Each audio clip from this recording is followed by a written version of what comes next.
অজুতে আমাদের যে সমস্ত ভুল ত্রুটিগুলো সচরাচর হয়ে থাকে সে বিষয়ে সামান্য কিছু কথা আজ করার ইরাদা রাখি। ওয়া মা তাওফীক ইল্লা বিল্লাহ। এই অজুর বিষয়ে আমাদের বেশ কিছু ত্রুটি, বেশ কিছু ভুল ভ্রান্তি হয়ে থাকে। অজুর যে ভুলগুলো হয়তো আপনিও করেন, আমরাও করছি প্রতিনিয়ত, কিন্তু জানি না। তো সেগুলো নিয়ে আমরা সংক্ষেপে আলোচনা করব।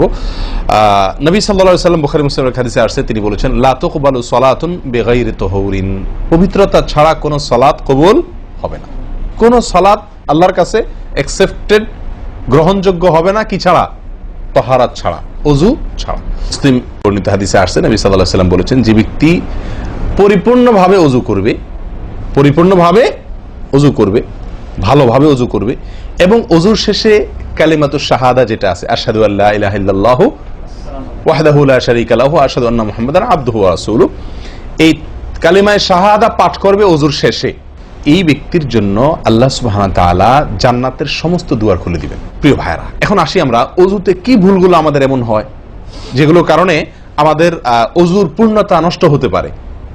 তার ভিতরে এক নম্বরের ভুল হলো, যেটি আমাদের হয়ে থাকে ওযুর ক্ষেত্রে অনেকেরই, সেটা হলো বিসমিল্লাহ পাঠ না করা। ওযুর শুরুতে কি পাঠ করতে হয়? বিসমিল্লাহ। আপনি যখন হাত ধুয়ে ওযু শুরু করবেন, দুই হাতের কবজি দুই হাতে ওযু শুরু করবেন না, প্রথম কাজ, তার আগে আপনি কি করবেন? বিসমিল্লাহ। বিসমিল্লাহ বলে হাত ধুয়ে তারপর ওযু শুরু করবেন। বহু লোক আছি আমরা, ওযুখানায় ওই গল্প করতেছি, আড্ডা মারতেছি, কথাবার্তা বলতেছি, এই বলতে বলতে ওযু শুরু করে দিছি। তাহলে বিসমিল্লাহ কখন পড়তেছি? বিসমিল্লাহটা অনেক সময় অমনোযোগিতার কারণে, অবহেলার কারণে, অন্যমনস্কতার কারণে বিসমিল্লাহটা অনেক সময় আমরা বলতে ভুলে যাই। অথচ এই বিসমিল্লাহ পাঠ করা ওযু শুরুতে অনেক বিশেষজ্ঞ আলেমের মতে ফরজ। অনেকে বলেন বিসমিল্লাহ পাঠ না করলে ওযুই হবে না, আপনি যদি ভুলে বাদ দেন ওযু হলো না। যদিও সংখ্যাগরিষ্ঠ ওলামাদের মতে এটা না, তাদের মতে বিসমিল্লাহ পাঠ করা এটা ওযুর সুন্নাহ। এটা হলো ওযুর কি? সুন্নাহ। এটা আপনি যদি বিসমিল্লাহ বলে যদি ওযু শুরু করেন, তাহলে ওযুটার ভিতরে পূর্ণাঙ্গতা আসলো। দ্বিতীয় যে ভুলটি হয় ভাই, 199 জনের বলবো, তার চেয়ে বেশি হতে পারে, হাজারের ভিতরে 10 জন মানুষের হয় কিনা আমার সন্দেহ আছে এই কাজটা সঠিকভাবে করতে পারি না। সেটা হলো ওযুর সময় মিসওয়াক করা। ওযুর সময় কি করা ভাই? মিসওয়াক করা।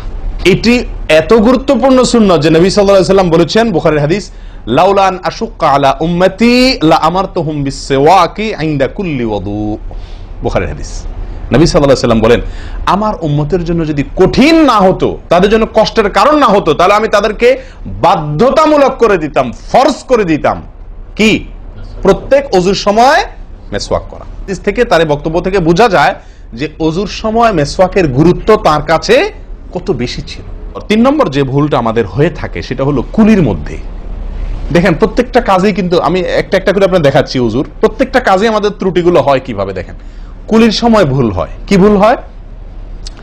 কুলিটা যেভাবে করার কথা সেভাবে আমরা করি না। হাদিসে কুলির বিষয়ে নির্দেশ এসেছে, সেটাকে বলা হয়েছে মাদমাদা। মাদমাদা আরবি শব্দ, এটার বাংলা অর্থ হয় কুলি করা বা কুলকুচি করা বা কুলকুচা করা। এই কুলি বা কুলকুচা এটা হলো মুখের ভিতরে আপনি হাতের কোষে করে পানি নিয়ে মুখে নাড়বেন, এরপরে ফেলবেন, আবার হাতে নিবেন, কিছু সময় নাড়বেন, 1 সেকেন্ড হোক 2 সেকেন্ড হোক, এরপরে ফেলবেন। এটা হলো কুলি বা কুলকুচা। আমরা বেশিরভাগ সময় এরকম করি আলহামদুলিল্লাহ। যখন ব্যস্ত থাকি, যখন হুলস্থুল থাকে, কোনো সময় কোনো কাজের তাড়া থাকে, তখন অনেক সময় আমরা কি করি? হয় কি না হয় না? মুখে নিলাম আর ঢাললাম, মুখে নিলাম আর ঢাললাম। আমি জানি না আপনাদের হয় কিনা এরকম। আমি দেখছি এরকম অনেক সময় হয়। আপনারা একমত কিনা? নিলাম মানে ব্যস্ততার কারণে, হয়তো জামাত শেষ হয়ে যাচ্ছে বা অন্য কোনো কারণ আছে, অথবা দেরিতে আসছি, তো তখন মুখের ভিতর নেওয়াও আর ফেলাও, এতে কলি হবে না। নাম্বার 4, নাকে পানি দেওয়া। দেখেন, একটা একটা করে দেখেন, প্রত্যেকটাতে ত্রুটি আছে। আল্লাহুল মুস্তাআন। নাকে পানি দেওয়া। নাকে পানি দেওয়ার যে নির্দেশ আসছে হাদিসে, এটাকে বলা হয় ইস্তেনশাক। ইস্তেনশাক শব্দের মূল অর্থ হলো পানি টানা, নাকে পানি টানা। আমরা নাকে পানি টানি না, দেইও না। একটা হলো দেওয়া, একটা হলো ছিটানো, আর একটা হলো টানা। টানা হলো এ ক্লাসের ওযুতে নাকে পানি টানবেন, বি ক্লাসের ওযুতে নাকে পানি দিবেন, থার্ড ক্লাসের ওযুতে নাকে পানি ছিটাবেন। আমি কি বুঝাতে পারছি? তো আমরা বেশিরভাগ লোক থার্ড ক্লাসের অজু, সারা জীবন থার্ড ক্লাসের অজু করি। আপনি থার্ড ক্লাসের অজু করে আপনি জান্নাতে যাবেন? ফার্স্ট ক্লাসে থাইকাও তো যাইতে কঠিন হয়ে যায়। আপনি থার্ড ক্লাসের অজু করে কিভাবে আপনি সালাতের খুলবেন, তালা খুলবেন, কিভাবে আপনি জান্নাতে যাবেন?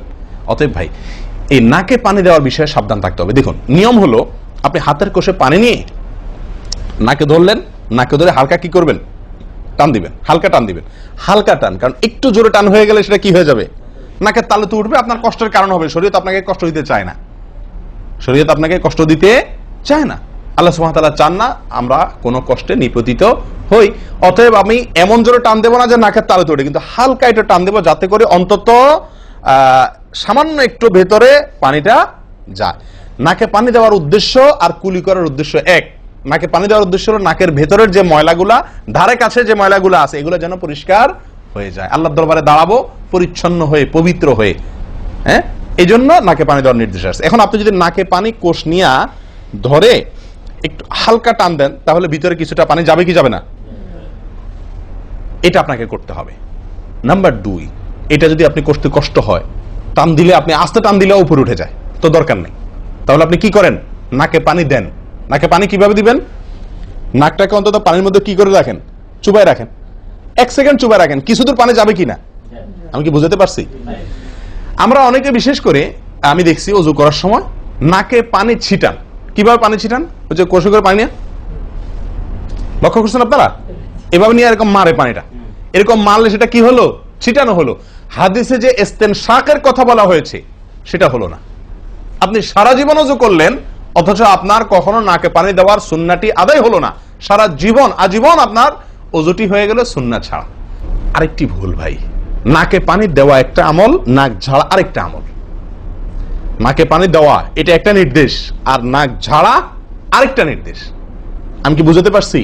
কুলি করা একটা আমল, হাত ধোয়া একটা আমল, হাতের কবজি পর্যন্ত 2 হাতের বিসমিল্লাহ বলা, তারপর তো এটা আছেই। এরপরে মেসওয়াক করা একটা আমল, কুলি করা আরেকটা সুন্নাহ, কুলির পরে নাকে পানি দেওয়া বা নাক দিয়া পানি টানা আরেকটা আমল, এরপরে নাক ঝাড়া আরেকটা আমল। ভাই, এরপর আসি আরেকটি গুরুত্বপূর্ণ আমল যেটি হয় না, বা আরেকটি ত্রুটি ওযুতে, সেটি হলো আঙ্গুল খেলাল না করা। ওযুতে কি না করা? আঙ্গুল খেলাল না করা। আঙ্গুল খেলাল হলো হাত এবং পায়ের আঙ্গুলের যে চিপাগুলো আছে, এই চিপাগুলোতে পানি পৌঁছানোর জন্য, পানি পৌঁছানোটা নিশ্চিত করার জন্য কি করতে হবে? এক হাতের আঙ্গুলকে অন্য হাতের আঙ্গুলের চিপায় ঢুকায়া এভাবে কি করতে হবে?